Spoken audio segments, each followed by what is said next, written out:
Tayo po'y dadako po sa atin pong pagbasa ng salita ng Diyos sa aklat po ng Pilipos. Pilipos chapter 2.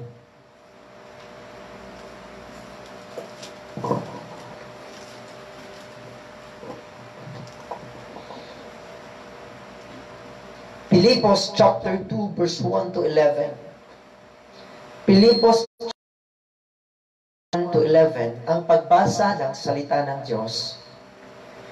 Kaya nga, kung mayroong anumang kasiglahan kay Kristo, kung mayroong anumang kaaliwan ng pag-ibig, kung mayroong anumang pakikisama ng Espiritu, kung mayroong anumang mahinahong awa at habag, ay lubusin ninyo ang aking katuwaan, upang kayo'y magkaisa ng pag-iisip, magtaglay ng isa ring pag-ibig, na magkaisa ng akala at isa lamang pag-iisip. Na huwag ninyong gawin ang anuman sa pamamagitan ng pagkakampi-kampi o sa pamamagitan ng pagpapalalo, kundi sa kababaan ng pag-iisip na ipalagay ng bawat isang iba na lalong mabuti kaysa kanyang sarili. Huwag tingnan ng bawat isa sa inyo ang kaniyang sarili, kundi ang bawat isa naman ay sa iba't iba.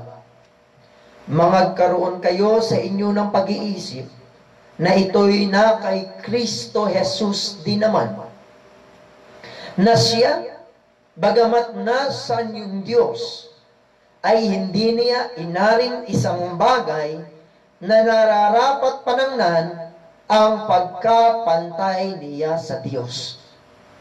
Kundi bagkus hinubad niya ito at nag-anyong alipin na nakitulad sa mga tao. At palibhasay nasumpungan sa anyong tao, siya'y nagpakababa sa kanyang sarili na nagmasunurin hanggang sa kamatayan o sa kamatayan sa krus. Kaya siya naman ay pinakadakil ng Diyos at siya'y binigyan ng pangalang lalo sa lahat ng pangalan, upang sa pangalan ni Jesus ay iluhod ang lahat ng tuhod ng nangasa langit, ng nangasa ibabaw ng lupa, at ng nangasa ilalim ng lupa, at upang ipahayag ng lahat ng mga dila na si Jesucristo ay Panginoon, sa ikaluluwalhati. Tayo po ay manalangin. Samahan niyo po ako sa pananalangin.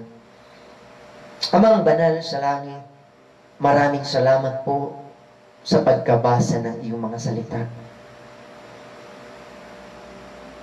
Salamat po sa karunungang itinuturo nito.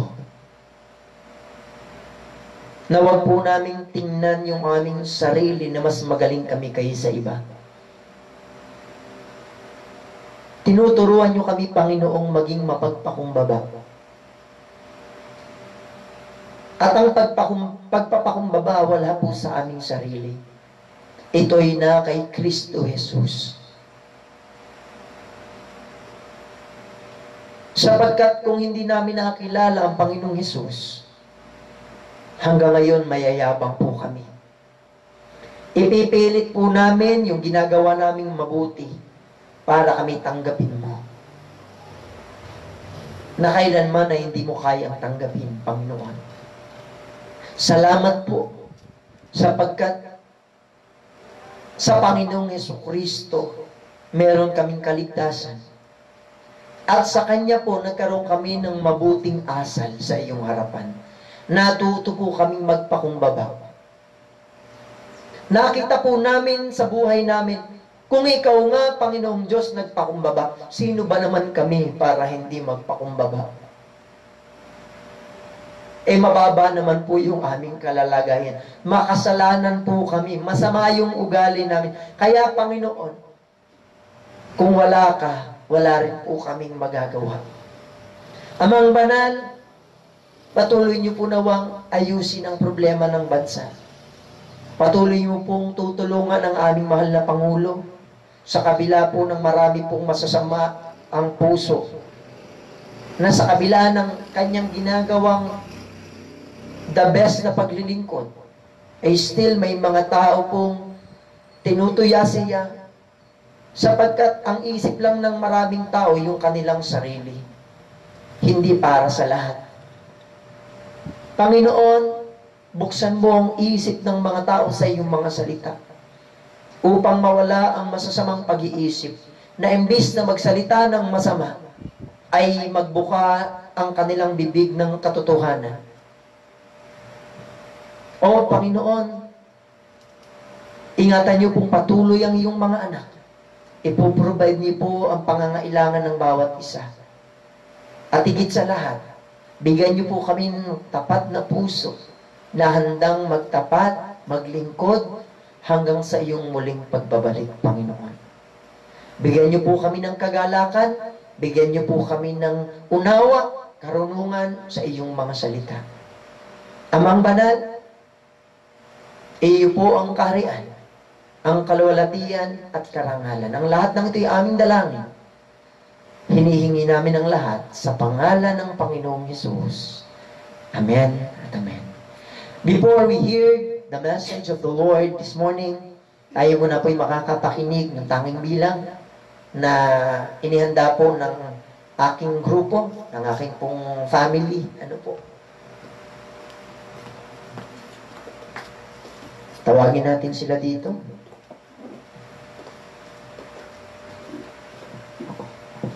So kami po ay aawit patungkol po sa magiging mensahe po ng ating pong pangangaral ang salita ng Diyos. Ang amin pong aawitin ay Haring Walang Hanggan. Tunay nga po na yung ating pong sinasamba, ano po, hindi man po natin siya nakikita, pero sinasampalatayanan natin siya. Na siya po yung puspos ng kaluwalhatian, siya po ay puspos ng kataasan at karilagan. At tanging yung lamang mga may malilinis na puso ang makakakita sa kanya pong kadakilaan. Nawa po, pagpalain tayo ng awiting ito, Haring Walang Hanggan. Great. Sing. Si Jesus, Haring walang hanggan, ay purihin, luwalhati, paglingkuran. Si Jesus, ang pinagmumulan ng lakas at karangalan, siya'y awitan,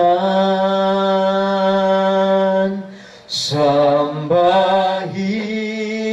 at itanghal kanyang pangalan.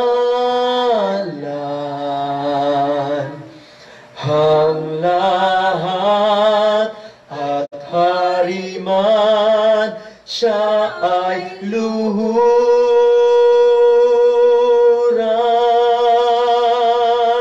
Si Jesus, Haring walang hanggan, siya'y namatay, ngayoy buhay, kailan pa man. Si Jesus, Haring walang hanggan, ay purihin,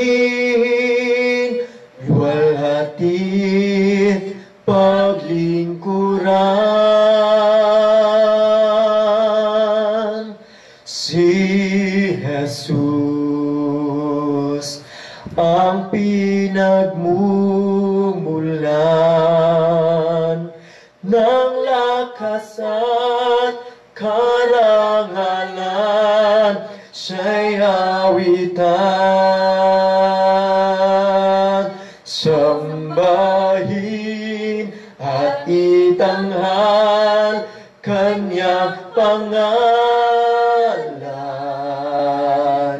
Ang lahat at hariman, siya ay luhuran.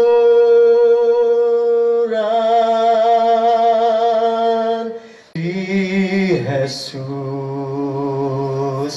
Haring walang hanggan,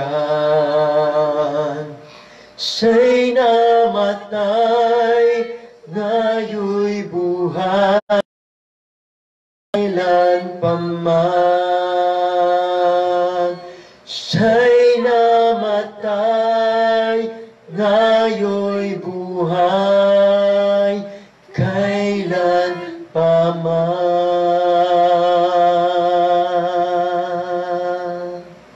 Maraming salamat po. To God be the glory. So, once again, ako po ay muling bumabati sa bawat nanay po. Ako po ay isa ring anak na nakita ko po yung sakripisyo po ng isa pong ina. No? So, before I start the message, no, hindi ko makakalimutan kung paano kong inalagaan po ng aking ina. Salamat po sa akin pong nanay, bagaman siya po ay pumanaw po sa napakabatang edad, in the age of 37 years old. My mother had passed away, pero nakita ko po na yung pagmamahal po ng isang ina, ay higit po kaysa sa pagmamahal po ng isa pong ama. Totoo po yan, So, ang ama, malimit sa ama pagka na-provide yung pangangailangan, pero yung concern sa lahat ng aspeto, ito po ay taglay po ng isang ina. No? Kaya po, I salute you all the mothers, at sana po ay kayo maging mga halimbawa po dito po sa ating pong gawain as a mother who are a believers. Kung tayo po ay isang ina, ay maging isang ina po tayong mananampalataya. No? So, isa pong magandang halimbawa po, yung si Lois, ay isa pong magandang halimbawa po sa kanya pong apo, na si Timoteo. Kung bakit po si Timoteo ay lumaki pong maayos, lumaki po siyang matuwid sa harapan ng Diyos, sapagkat meron pong isang ina, isa pong lola, tulong para po itaguyod sa pananampalataya yung kanyang mga anak.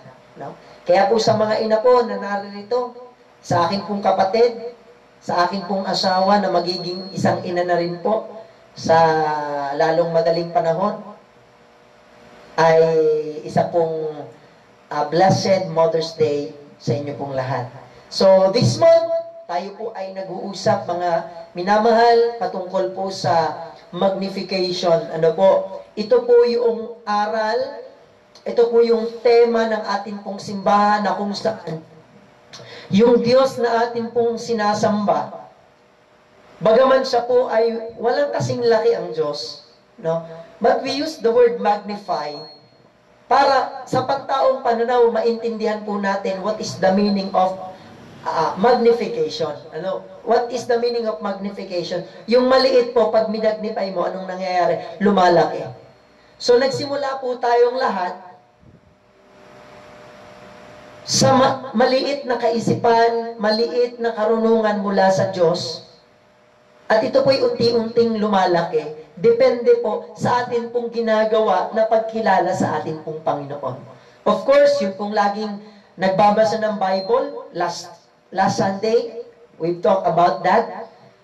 Yung laging nagbabasa ng Bible, talaga pong mas higit yung tinatawag pong panahon yung bilis ng panahon ng kanyang pagkakilala sa ating Panginoon. Because the Scripture itself, pag ito'y ating kinain sa ating sarili, tayo po'y lalago, tayo po ay lalaki. And this morning po, another topic is yung pong pagsamba. No? So yung pong atin pong worship na ginagawa. Ito po yung atin pong pag-uusapan. And the title of the message this morning is the elements in a biblical worship. No? So, we are going to talk about the genuine worship. So, dito po natin mapag-uusapan po na hindi po lahat po ng mananamba ay tunay nga po mananamba ng Diyos. At dito po natin percentage yung kung ilan lang talaga yung tunay na mananamba. And even here in our church, kaya nga po yung iba, ako po ay medyo may kalungkutan sa aking puso and I don't know why. Hindi po gumagawa ng paraan para po makapanood po ng mga worship services po natin. I believe with all of my heart, if there's a way, there's will. Amen. Ay, Pastor, wala kaming panload. Mga kapatid, kung gumagawa tayo ng paraan, para po makabili ng bigas, makabili po ng kung ano-ano, I think the best thing that we need to produce is to provide our necessity from the Word of God. Higit po, mga kapatid, ang salita ng Diyos. Sapagkat yung salita ng Diyos will directly give all your need. When you listen to the Word of God, bibigyan ka nito ng kapayapaan, bibigyan ka nito ng kasaganaan, mga kapatid. So mga kapatid, pakitayo po kayo in the book of John chapter 4. So doon po sa walang-wala, ini-encourage ko po kayo, wag po kayong mahiya, mag-chat po kayo sa amin. We are willing to help you in a little thing. No? Kayo po'y mapaloadan po namin ng FB20. I think, makakapag-worship na po kayo. Ano po, doon sa FB20 na yon. Ayon sa aking kapatid na laging naglo-load ng FB10. John 4. Sa mga nasa bahay po, say amen. Hindi ko kayo pakinig. Pero pakinig kayo ng Panginoon. Basahin po natin ang verse 23 to 24. Ready, begin. Datapwat ng oras, doon nga, nasasambahin ng mga tunay na mananamba ang Ama sa Espiritu at katotohanan. Sapagkat hinahanap ng Ama ang mga gayon na maging mananamba sa Kanya. Ang Diyos ay Espiritu, at ang mga sa Kanya'y nagsisisamba ay kinakailangang magsisamba sa Espiritu at katotohanan. So mga kapatid, there is a need, there is a calling of worship and how to worship. So, yung mga taliwas po sa Biblia, it's time for us to throw it away sa ating pong paniniwala. Baka hanggang ngayon, meron pa rin pong sumasamba sa inyo sa ribulto. Mga kapatid, ngayon pong araw na ito, atin pong ika-cut out, atin pong i-exhort ano yung mga maling ginagawa po natin when it comes to worship. No? Yung mga maling paniniwala sa pagsamba. Tayo po ay mag-pray. Let's come to the Lord in prayer. Dakilang Diyos, Ikaw po ang may akda ng orderliness. Hindi po pwede yung gusto po naming paraan ng pagsamba. Kaya nga po meron kang sinabi po na binasa po namin na kinakailangan kaming sumamba sa iyo sa espiritu at katotohanan. Ibig sabihin, hindi na po namin kailangan ng etche boreche para lang sumamba sa iyo. Tulungan mo po kaming maunawaan sa umagang ito, what are the elements of a genuine worship or the biblical worship that you want us to know. As your servant, Lord, give me your wisdom. Be here at my side and talk to your people once again. We ask all these things in Jesus' most precious name. Amen and amen. So, please be seated sa aking mga kasama. So, the elements in a biblical worship. So, binasa po natin yung pong John chapter 4, verse 23 and 24. And before we read that verse, may mga verses po bago po niyan. Verse 20. Nagsisamba ang aming mga magulang sa bundok na ito, at sinasabi ninyo na sa Jerusalem ay siyang dakong kinakailangang pagsambahan ng mga tao. Okay, atin po itong i-clarify. Ano po? Sa history po, mga kapatid, dun po sa Jewish tradition, they believe that Jerusalem is the center of worship or the place of worship. So that is the belief of the Judaism or yung mga Hudyo nung panahon po ni Jesus Christ. Ibig sabihin, pag hindi ka nakapunta sa Jerusalem, then you cannot worship. Yun po yung paniniwala po na yun. So, in verse 21, sa kanya'y sinabi ni Jesus, babae, paniwalaan mo ako, na dumarating ang oras na kahit sa bundok na ito ni sa Jerusalem ay hindi ninyo sasambahin ang Ama. What is the point of the Lord Jesus Christ? Ibig sabihin po, in any place we can worship the Lord. Amen. In any place, mga kapatid. So ito po ay naipasa po sa mga Roman Catholic. Kung bakit, pansinin niyo po, bakit yung mga taga Manila pumupunta pa po ng Monte Maria para lang mag-worship? Because they believe that place is a sacred place, mga kapatid. But the Lord Jesus Christ is telling to the people that you can worship Him through the Spirit and the truth. Kaya sabi po ni Jesus Christ, kahit ka pa nasa Jerusalem, masasamba ang Ama. Pero pwede mo rin sambahin ito ng Ama. Yun po yung puntos ng Panginoon. O, pag-aralan po natin yung conversation po nila. Verse 21 pa rin.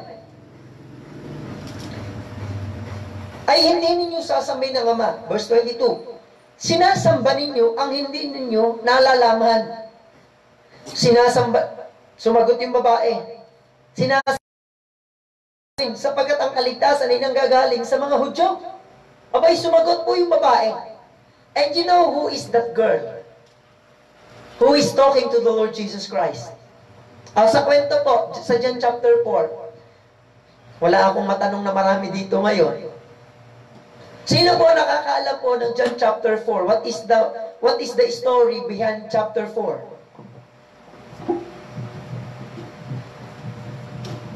Oh, my dear, alam mo ba yung kwento niyan? Okay. Yung babae, ibig sabihin hindi lalaki. So yung babae, umiigib ng tubig.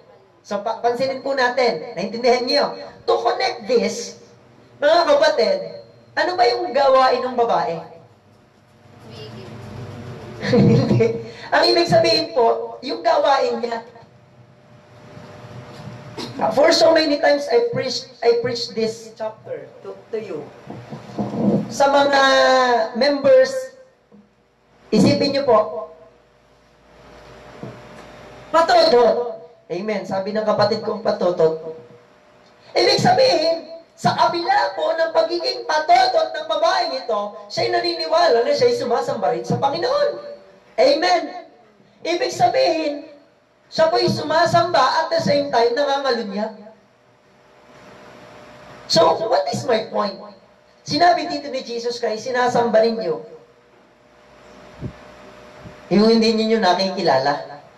Sumagot yung babae, kilala namin ang aming sinasamba sapagkat ang kaligtasan ay nagsisimula sa mga Hudyo. Ano ba yung ibig sabihin ng ang kaligtasan ay naggagaling sa mga Hudyo?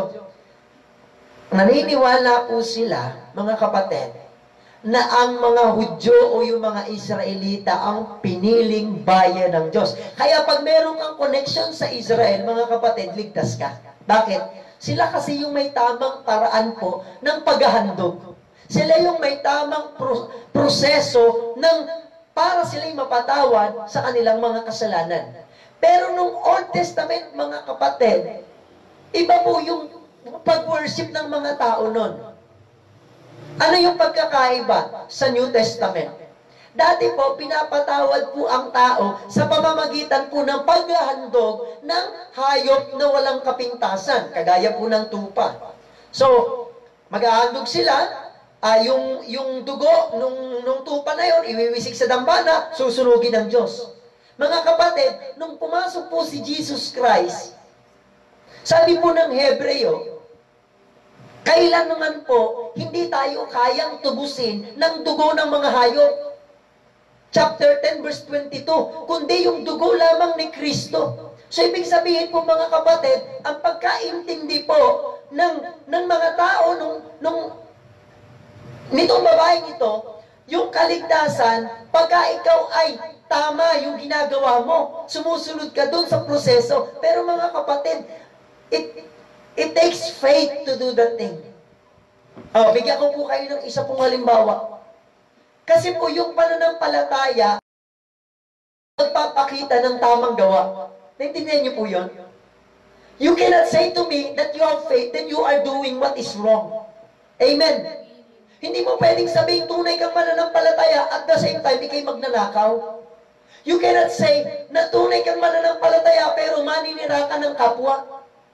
Mga kapatid, sa Bible po, napatunayan po yung mga tunay na mananampalataya sa panahon po nung sinalot ng Diyos ang Egypt. Ang sabi ng Diyos, if you want your elder son or daughter to be, maglagay kayo ng pulang dugo. Saan? Doon sa dambana ng pintuan.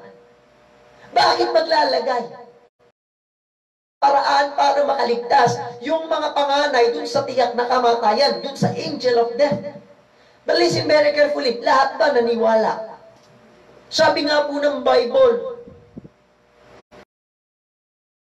sa Egypt, meron pong pagtangis. Umiiyak po sila, bakit? They don't believe to the prophet of God. Sino yun? Si Moses. Kaya mga kapatid, itong babaeng ito, mga kapatid, ay nagpapakita lamang. Kaya sinabi ni Jesus Christ, sinasamba ninyo, hindi nyo kilala. Sabi ng babae, nabalitaan ko na mayroong propeta at napaghalata kung ikaw ay isang propeta, Ginoo. At nalalaman ko rin na mayroong darating na tagapagligtas. And you know what? Si Jesus Christ mismo nagsabi on the spot. Yung sinasabi mong yan, kaharap mo na. Amen.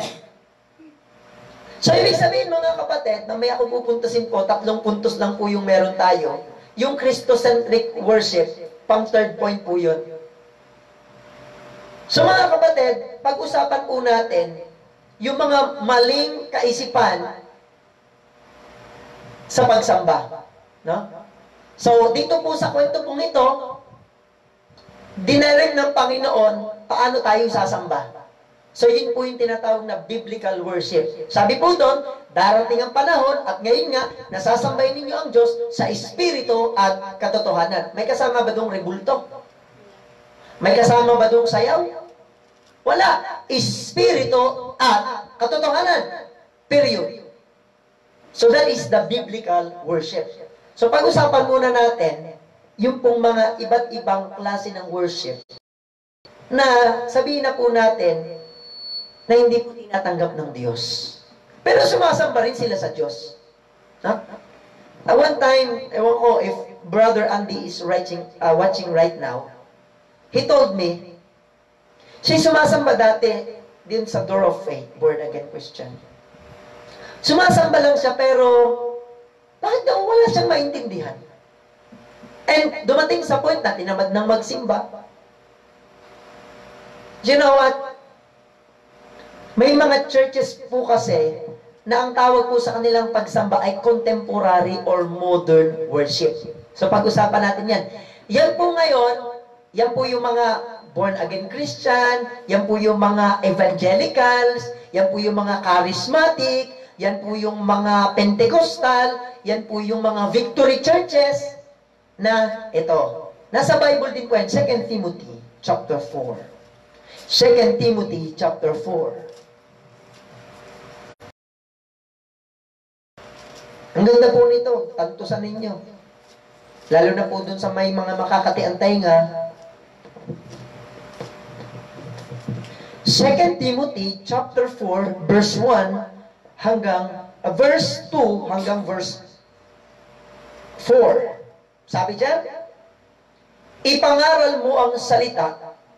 Magsikap ka sa kapanahunan at sa di kapanahunan, sumawata ka, sumuway ka, mangaral ka na may buong pagpapahinuhod at pagtuturo. Sapagkat darating ang panahon na hindi nila titiisin ang magaling na aral, kundi pagkakaroon nila ng kati sa tainga. Ano ba itong kati ng tainga? Hindi po ito luga, mga kapatid. Hindi po ito sugat sa tainga. Hindi po ito gali sa tainga. Ang ibig sabihin po nito, mga kapatid, pag nakakapakinig ng katotohanan, ayaw po nilang makinig. Amen. Ano yung ibig sabihin po? Ay magsisipagbunton sila sa kanila ng sariling mga guro ayon sa kanilang sariling mga masasamang pita at ihiwalay sa katotohanan ang kanilang mga tainga at mga ibabaling sa kataha. Listen very carefully, mga kapatid. They are called modernist. Ang katwiran po nila, Pastor, iba na ang panahon ngayon. Pastor, hindi na natin mayayakag ang mga kabataan pag hindi ka yung worship na parang concert. So, may mga pagsamba po, mga kapatid, na mas mahaba pa po yung oras ng pagsasamba, pagsasayawan, kesa sa pakikinig ng salita ng Diyos. Ang aking pong asawa ay nagkwento, naka-attend po yan sa Born Again. Born Again Christian. Sa Winner Church. Alam niyo, mga kapatid, sabi ng aking asawa, iba po ang preaching ng mga Baptist sa mga Born Again. Because the Baptist preacher is preaching what is true. Wala po kaming pakialam kung meron ng baklang nakikinig. Pagka kami po'y nangaral, babasahin po namin. Kahit merong maglalasing, kahit meron po diyang nangangalunya, kahit meron po diyang chismosa, mga kapatid, kung ano yung katotohanan, we must preach what is true. But you know what is the problem of the modernist churches today? Ang habol po nila yung maraming tao na sasamba sa Diyos, pero dinadala nila ang tao sa kapahamakan. So mga kapatid, they are called the modernists. Ayaw po nila ng magaling na aral. And you know what is the best teaching of the Bible? Yung pong turuan tayo sa kahit maliit na aspeto ng buhay natin, itama po natin. Amen. Yung akin pong asawa, nag-throwback yung mga pictures, sumasamba po dati sa Born Again. Medyo maiksi ang suot.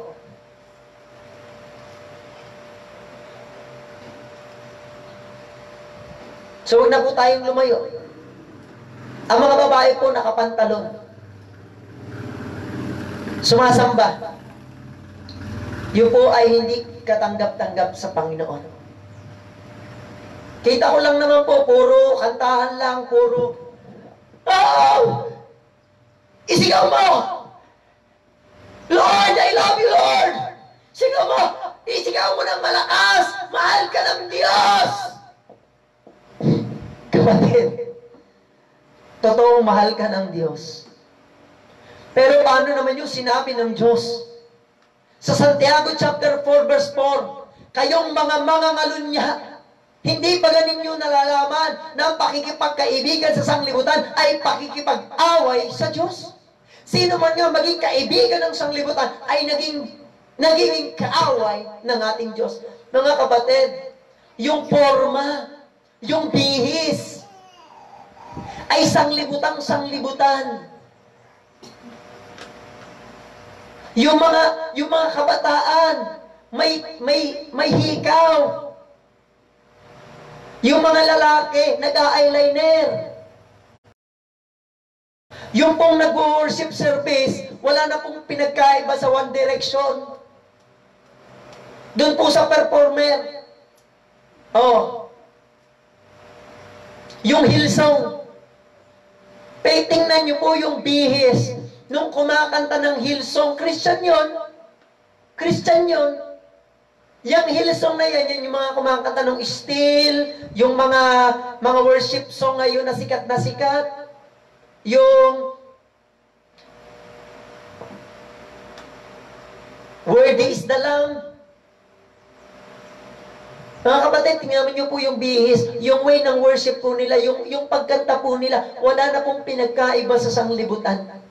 Mga kapatid, ang tunay pong mananamba, tayo po'y hiwalay sa mundo. We are separatists. Hindi po tayo nakikiuso, mga kapatid. Kahit sabihin pa po ninyo, Pastor, kaya tayo hindi dumadami, ang tapang mo kasing mangaral. Pinagbabawal mo yung ganito, bawal yung ganito. Eh ano ba ang sabi ng Bible? Makitig ang daang patungo sa buhay at kakaunti ang nakakasumpong noon. Eh kung kaya lang tayo dadami, dahil ako po'y nag-compromise sa gusto lang ng tao, and I am not the true preacher of the Lord Jesus Christ. Kapatid, si John the Baptist po, pinugutan ng ulo. Dahil siya po ay nangaral na yung si Herodes po ay nangangalo niya. So, ibig sabihin, may magalit man po sa atin, but still we need to preach the Word of God. Yan po yung mga modernist. Yung puro sayaw. Tapos, pag Bible preaching na, mapapansin mo sa kanila, ang gusto lang nilang mapakinig prosperity. Jeremiah 11:29, For the Lord, for I know the thoughts that I think toward you, saith the Lord. Ano yung puro preaching nila? Prosperity.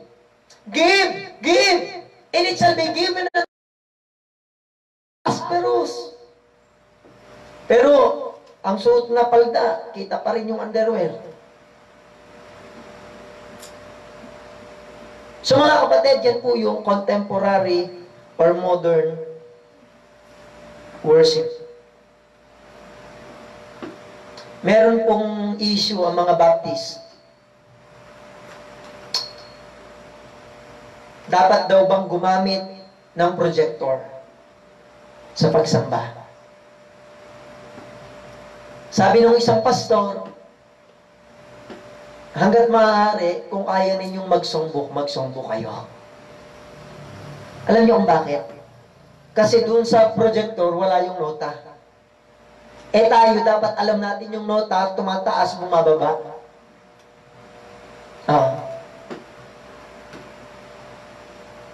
Sumasamba, cellphone lang ang dala. Pastor, meron naman akong Bible sa cellphone. Kapatid, kahit ano pang ganda ng cellphone mo, Bible is different from the cellphone. So mga kapatid, tawain lamang ng mga hindi tinuturuan ng maayos. Pastor, wala akong pambili ng Bible. Nakabili ka nga ng cellphone, bakit di ka makakabili ng Bible? Amen. So pag sumasamba po ang mga modernist, okay lang, cellphone lang ang dala. Bakit? May Bible na dun eh. Pero tayo po, hindi po tayo nagtuturo ng ganon. Bumili ka ng Bible mo, iba pa rin ang Bible kesa sa cellphone. Pangalawa, Deuteronomy 18. Buksin ang Bible, tayo nag-aaral po. Deuteronomy 18. Deuteronomy 18.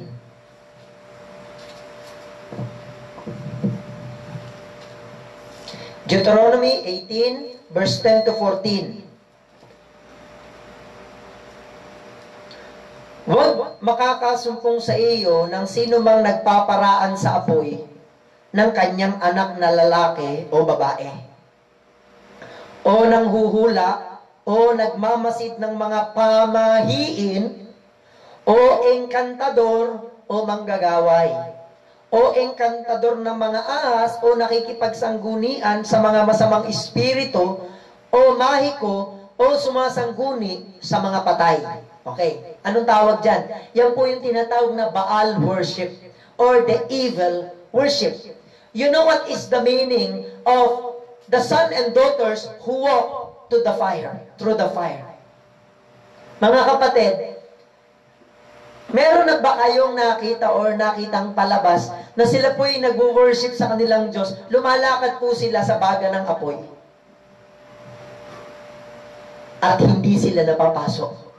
Have you watched any, kahit maliit na bahagi, yung sila'y naglalakad po dun sa lalakad po sila dun sa, kita mo naman talagang pulang-pula yung baga. Ikaw ba kaya mong lumakad dun? But it's part of their worship, mga kapatid.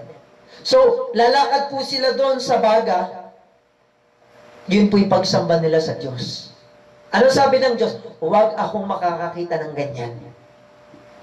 Another thing, yung mga pursing, may napanood po akong pagsamba, yung tatagain nila yung sarili nila.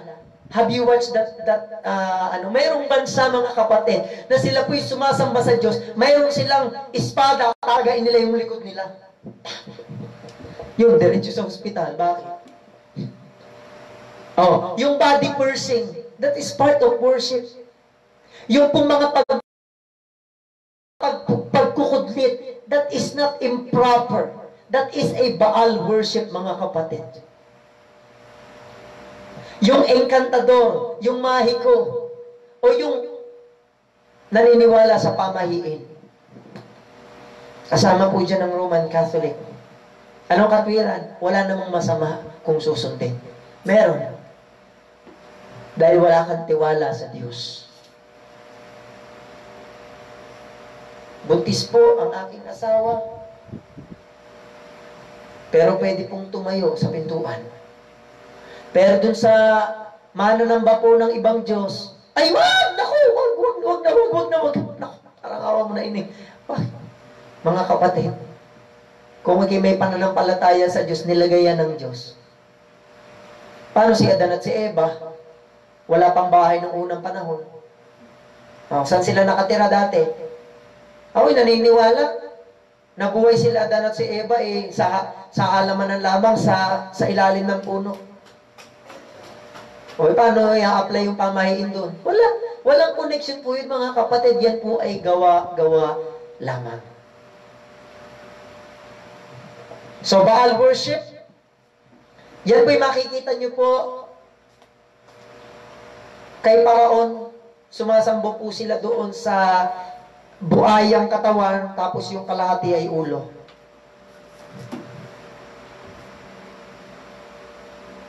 Kasama na po dyan yung mga Diyos-Diyosan. Merong mga mata, may kamay, hindi nakakalakad. Sabi po ng Psalms chapter 115, ang bawat tumitiwala sa kanila ay magiging kagaya rin nila. Anong sabi? Magiging inutil sila.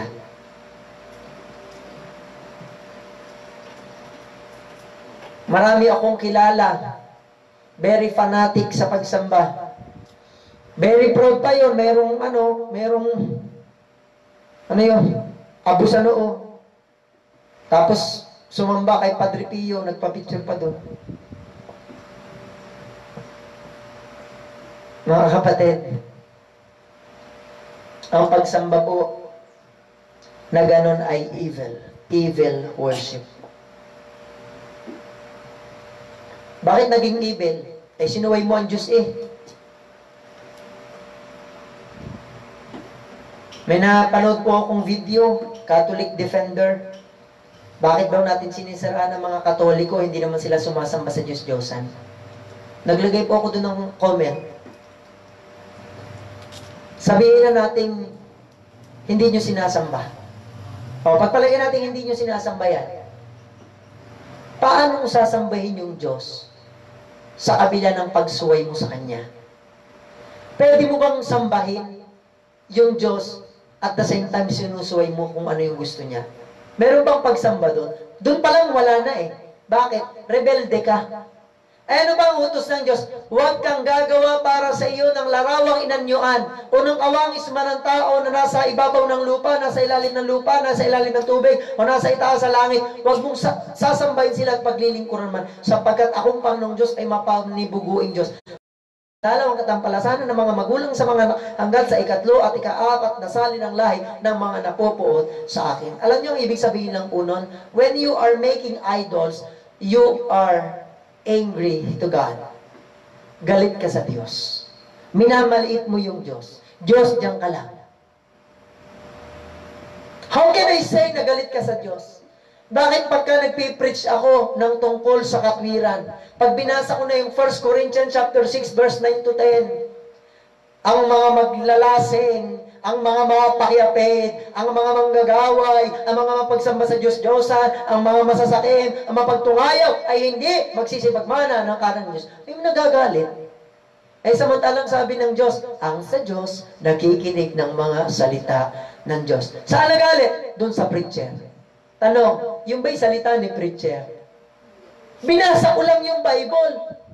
Pero may mga taong magagalit talaga sapagkat sila'y direktang tinatamaan ng salita ng Diyos. So that is the Baal worship. Nakalimutan kong sabihin yung first point ko, the common types of worship. Kasi hindi natin makikita yung tama pag hindi natin nakita yung mali. Yun po yung nilagay ko po dito. Sasabihin po natin, pare-pareho lang naman tayong sumasamba. Pare-pareho lang naman yung Diyos natin. No! Hindi mo pwedeng sabihin na pareho lang tayo ng sinasamba. Dahil ako ngayon, hindi na ako maglalasing. Ako ngayon, hindi na po ako nagsusugal. Ako ngayon, hindi na po ako chumichismis. Ang gusto ko na ngayon sa buhay ko, luwalhatiin ko ang Diyos sa buhay ko. Hanggat kaya ko, mga kapatid. Pero sasabihin mo, pareho lang yung Diyos natin, tapos sige pasuray-suray dyan sa daan, nagkakamali ka, kapatid. Sapagkat kaya ka nag-iinom, sinasamba mo ang demonyo. Nakakita na po ba kayo ng bote ng gin? O, sa inyo po mga kinatatayuan dyan, kung meron po kayong malapit na bote po ng 4 kantos o ng bilog, meron po yung nakalagay pong etiketa dun sa bote. Ano nakalagay? Sa Ginebra, San Miguel, di ba? May picture yan. Ano nakalagay dun sa picture? Anghel at demonyo. Tama. Anghel at demonyo. Nakita nyo ba? O, tingnan nyo. Baka sabihin nyo, nagyayabang po ako. Anghel at demonyo. Habang nakatayo pa po yung bote, anghel ang nangingibabaw. Once na ibaligtad na po yung bote, sino na po yung nasa ibabaw? Yung demonyo. Kaya po malimit sa mga maglalasing, doon po sa mga taong magiinom, sila po yung mga siraang bait. Tapos pag nagising ng maaga, hindi daw sila gumawa nun. Bakit? Kasi si Satanas na po ang nag-ahari sa kanilang isip at puso. And how could you take this truth? Sarili mong anak, pag nanasaan mo. Bakit? Kasi pag ang tao ay naglalasing, nagiging manyakis. Amen. Bakit ang tao pagka naglalasing, yumayabang? Kasi pinapakinggan niya si Satanas. Eh may motor. Kalimitan naman kasi, by the way, ang mga babae nagiinom din. But most of the drunkards are the boys. The men. Pagka ay nakainom na, ay nakamotor, pag sumakay na yan, oy, pare, huwag ka na mag-drive, lasing ka na.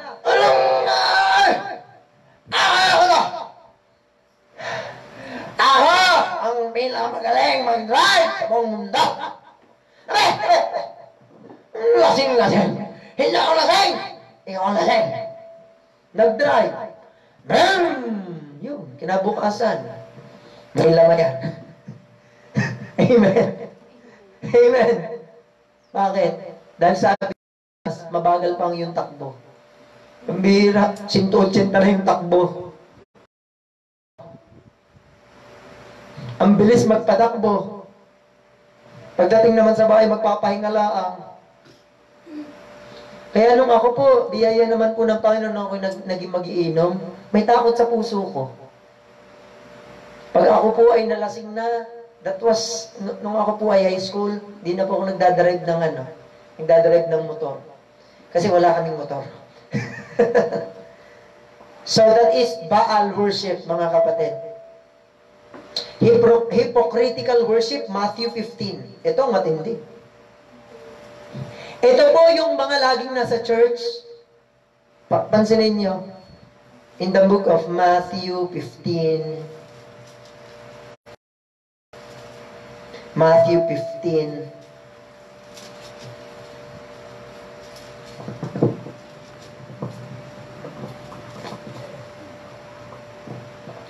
Verse 7. Kayong mga mapagpaimbabaw. Sa English po yan, ye hypocrites. Sino tinutukoy dyan? Mga kapatid, hindi po dyan tinutukoy po. Direkta, yung mga sumasamba. Ang tinutukoy po dyan, yung pong nangunguna sa pagsamba. Tayo po ay kung yung namumuno po sa pagsamba ay hipokrito, ay ano pa po yung mga nakikinig? Naintindihan niyo po yun? Kung nakikinig ka kung ikaw ay sampalataya sa adik, ay ano ka? Ay di adik ka rin. Ay kung ikaw sampalataya sa mga hipokritong mga ngaral, ay di kayo hipokrito din. Tanya po. Mabuti ang pagkahula sa inyo ni Isayas. Sabi ng Panginoon, tama, totoo, magaling, walang mali sa sinabi ni Isayas na kayo'y mga hipokrito, mapagpaimbabaw. Bakit? Ito'y iginagalang ako ng kanilang mga labi. Abay, pagka nasa church, Lord, Lord, Lord. Pag uwi ng bahay, nagsusugal. Pag tumama, nakabunot ng alas, praise the Lord. Paano magtatagniin yung pagsamba sa Diyos sa gumagawa ka ng masama at sasabihin mo pa yung pangalan ng Diyos sa kabila ng paggawa mo ng masama. Sabi po ng Diyos, huwag mong babanggitin ang pangalan ng Diyos sa walang kabuluhan. Pag tumama ka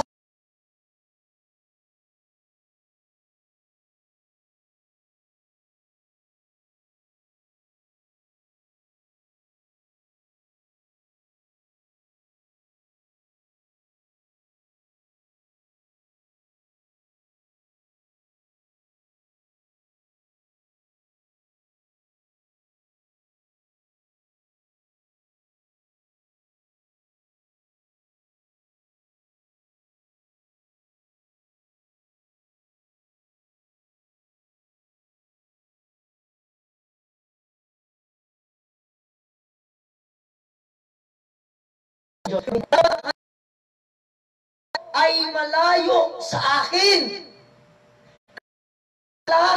Yung kinagis na nating relihiyon, ako, sa sarili ko, kung kailan ko, doon lang ako, malayo yung puso ko